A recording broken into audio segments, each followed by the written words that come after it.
Hello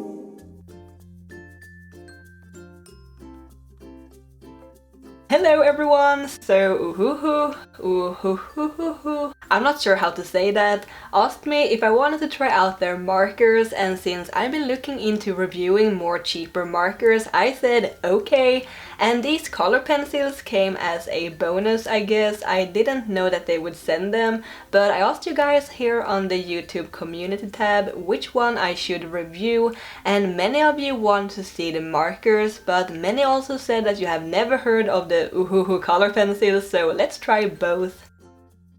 I've got a set of 40, and there are even larger sets too, with 60 and 80 markers I think, and it comes in this little case which I actually really like, and these are some super cheap markers. They are about $25 for 40 markers, which is about 60 cents for one marker, while Copics, for example, is $6 to $8 for one marker depending on where you get them.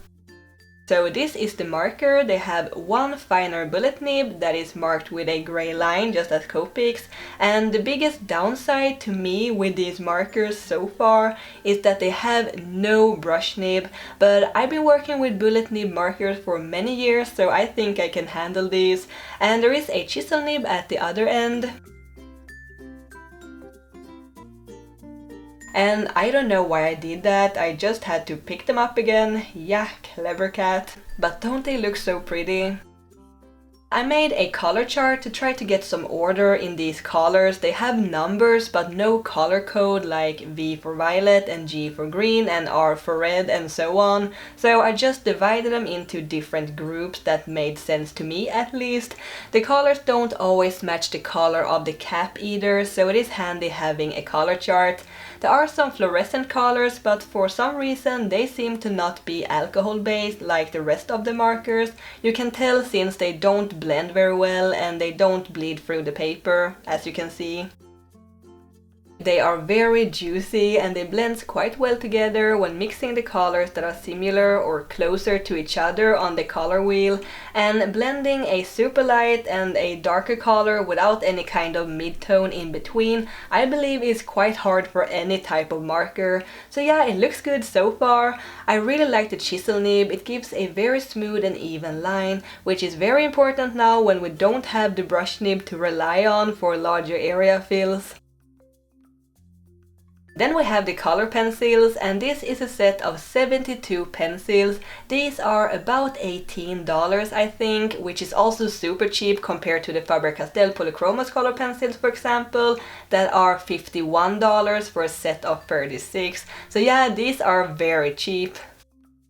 I was a little confused to see that it says Marco Raffini on the pencils, which is a completely different brand, but when doing some quick googling and researching, it seems like they rebranded to Ohuhu or something like that, but it also seems like other brands are using them too. I'm still a bit confused to be honest, but they bounces really well though. I'm not a huge fan of the tube packaging since there is no way for me to arrange the colors, but I did actually turn them around with the bottoms up instead, and with help of the color chart that I made, it was surprisingly easy to find the right colors. Maybe not as easy when some of them get shorter after time and disappears down between the other pencils, but it works for now, and I would recommend finding a box for these instead. They blended quite nicely, and you can layer them once or twice if you're not pressing too hard when adding the colors, because once you fully saturate the paper, it is harder to add more colors on top of that. The nib seems quite durable. I could sharpen the pencil without the nib breaking. I am not super overwhelmed by the quality, but for such cheap color pencils, I think they're doing pretty well so far. The colors do look pretty and pigmented.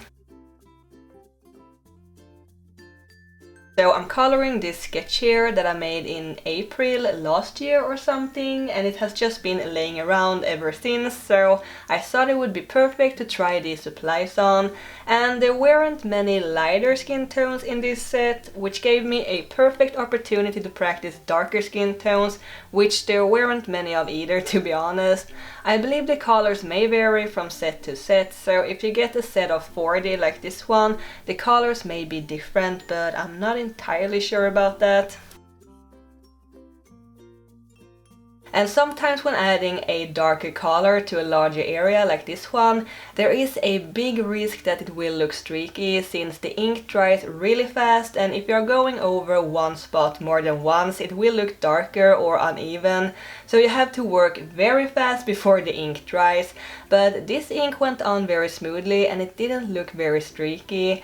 I added a lighter, warmer brown on top to smooth it out even more and to add more depth and warmth, and it looks really nice. Sometimes when adding a lighter color on top of a darker one, it can look splotchy and a bit bleached kind of, but it worked really well this time. I used warm grays for the cats, and I love gray tabby cats, probably because they look a lot like my cats, but mine are more spotted, I think. I don't even know what my own cat looks like. What would you name these two kittens? Let me know in the comments below. And as I said, the colors that are closer to each other blends really well, and you can layer and layer and it still looks nice.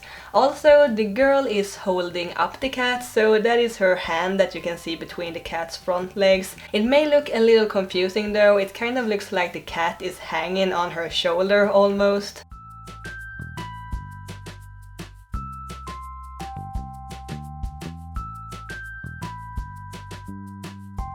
So the part I struggled the most with, the hair, I wanted to have this really light and fluffy candy cotton-like hair, and I thought it would be a nice contrast to her dark skin and add an interesting element, but the jumps between the lightest blue and the mid-tone blue was just too big and it was very hard to blend.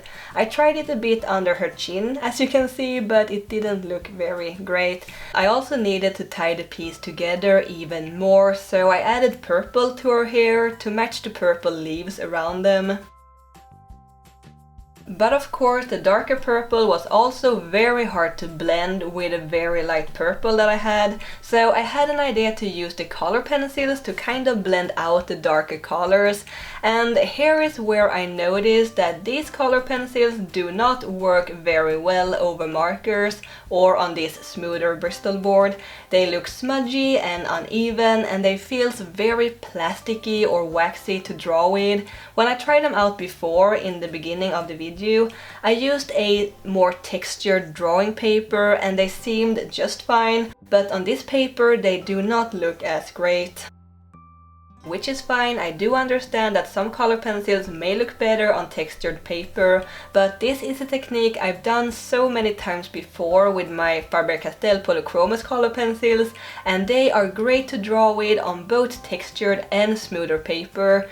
And some of these colors feels more waxy than others though. The purple and the blue I used for the hair didn't turn out good or saturated, but then it was much nicer to draw with the gray and the brown colors on the cat, for example. So yeah, I have some mixed feelings about these color pencils, to be honest. If you're not gonna use them on a smoother paper, I think I could recommend them because they do look pigmented on more textured paper and they are very inexpensive, which is practical for beginners, for example. But I really enjoyed working with the markers. To be honest, I didn't have very high hopes at all since they are so inexpensive, but they did actually surprise me. If you are a beginner or if you are on a budget or if you're just looking for some cheaper markers to play around with, I can recommend these. They are not refillable though, so if you run out of a color, it may be hard to find a new one since I don't think you can get them one by one, but since they are so cheap, I don't really mind, to be honest.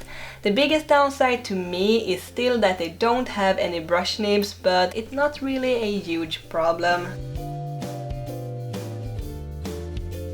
It was really fun making a whole marker piece again. I haven't done that in a few months or so, and it made me very tempted to bring out my old pro markers again, just for old time's sake and for the nostalgia.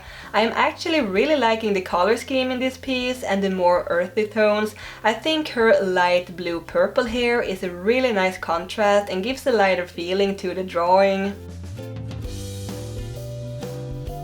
So there is my review. I hope you enjoyed it and I hope you liked the art too. Also, let me know if there is any other cheaper art supplies out there that you would like to see me try out. So that is all for now. Thanks for watching and thanks Ohuhu for letting me try out their markers and their color pencils. Don't forget to subscribe to my channel and I will see you next time. Keep drawing my happy cats. Bye!